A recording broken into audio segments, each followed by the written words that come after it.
Yun mga kahardot, at ito isusukat natin yung catwalk frame. Susukat natin dito sa trends para matesting natin yung guide niya kung tatama. Hindi magkakaroon ng problema dun sa gilid ng trends. Ayan, dito sa gilid na ito. Ayan, kaya yung guide na yan titingnan natin yan.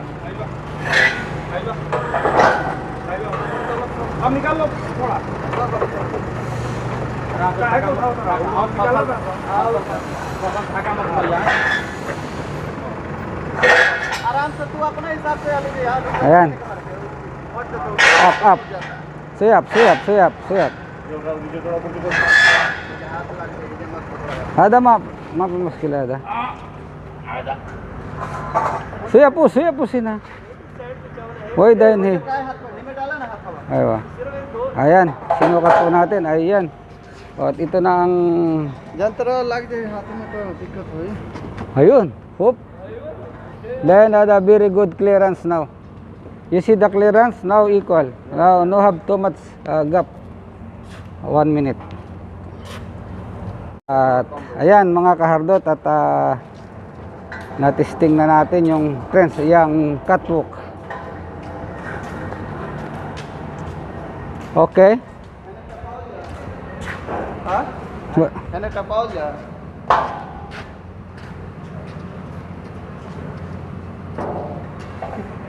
Ayan. At yan mga kahardot, at ayos na, naisukat na natin ang catwalk frame. Ang susunod yan ay lalagyan na natin ng cover yan ng checkered plate, kasi yan ang magsisilbing tulay dyan sa trends na yan. Yan ang movable catwalk frame. At ito kakapingin at kinakating na nga itong checkered plate para i-cover natin dun sa frame. Yan, kinakating natin ang gamitin natin ang hand manual grinder, kasi kung gagamitin mo dyan ay yung malaking delikadong pagkasi mo, di kaya gagamitan mo ng oxyacetylene, hindi maganda ang finishing, kaya yan ang gagamitin natin, yung maliit na hand tool grinder. Yan, tapos ng makating nun, pinatong yung malaking checkered plate. Ayan, at i-welding muna yung mga kanto nyan, then ilalagay na yung maliit na kinating na plate para sa slope nya. Yan ang procedure nyan. Para makita mong lapat na lapat, unahin mo yung pinakamalaki, yung ibabaw, para hindi mahirap maglagay at mag-fit kung tama siya, kung naka-equal siya sa mga gilid. At yan na nga, at nailagay na, at ang susunod naman dyan ay yung maliit.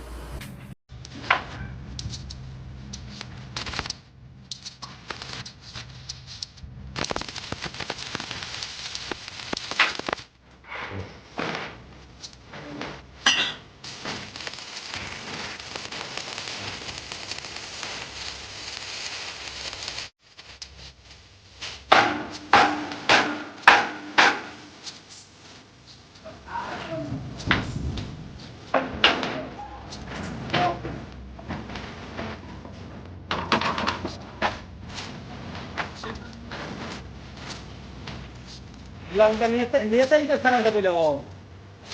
Oo. Kaya ganun talaga. Nada po ito, yun, makakailit mo naman.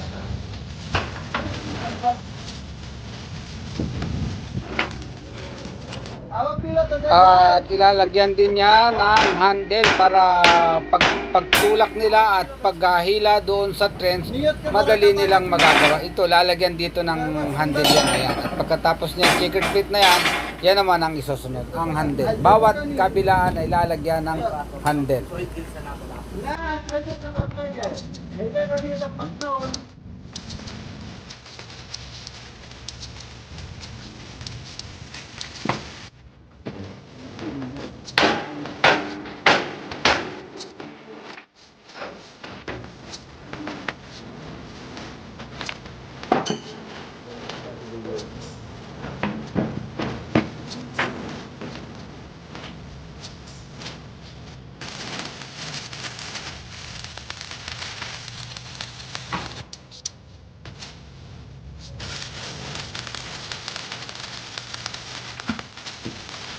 At yan mga kahardot, nailagay yung ibabaw na plate. Ayan. Inilding nila sa mga gilid para may makita natin kung naka-square talaga siya.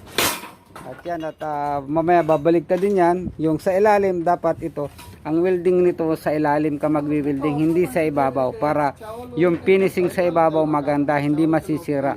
Lahat sa ilalim ka magwi-welding, sa ilalim. Kaya ito mamaya babaligtad rin namin. Ayan. At lagay natin yung slope niya. At matapos na mai-weld yung ibabaw sa mga gilid, ilalagay naman natin yung slope. Yan, ilagay yung slope, then i-welding din sa mga gilid, then pagka na-welding yan, saka natin babaligtarin sa ilalim, dahil obligadong sa ilalim mo i-welding yung parting gitna, kasi pagka hindi mo naman itinaking yung gitna ng checkered plate doon sa support sa mga tube sa ilalim, minsan magkakaroon ng mabibingkong yan, mararamdaman nyo tutunog, parang umaalon siya. Kaya obligadong i-welding mo ang ilalim yan. Hindi ka uobrang mag-welding sa ibabaw dahil hindi maganda ang magiging finishing yan. At yan, nakita nyo, nailagay nga yung maliit na yung pinaka-slope niya, stitch weld lang sa ibabaw. At doon sa ilalim yan i-welding.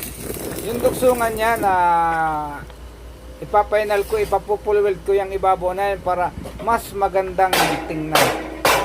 Yan mga kahardot ang magiging forma niyan pag natapos. At ang susunod yan ay pag na-welding ang ilalim niyan ay papipinturahan natin ng primer bago ikasa doon sa trench.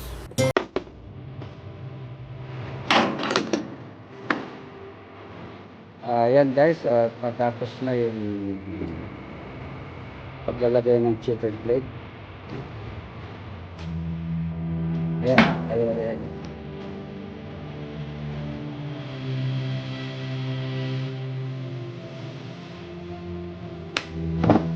Tapos na ang catwalk.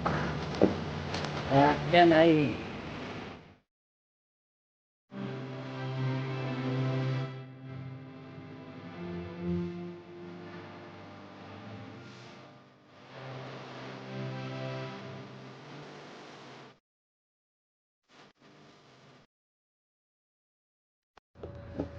yan, maraming salamat sa panonood ng video kong ito. At ayan na, nakikita nyo na tapos na ang catwalk.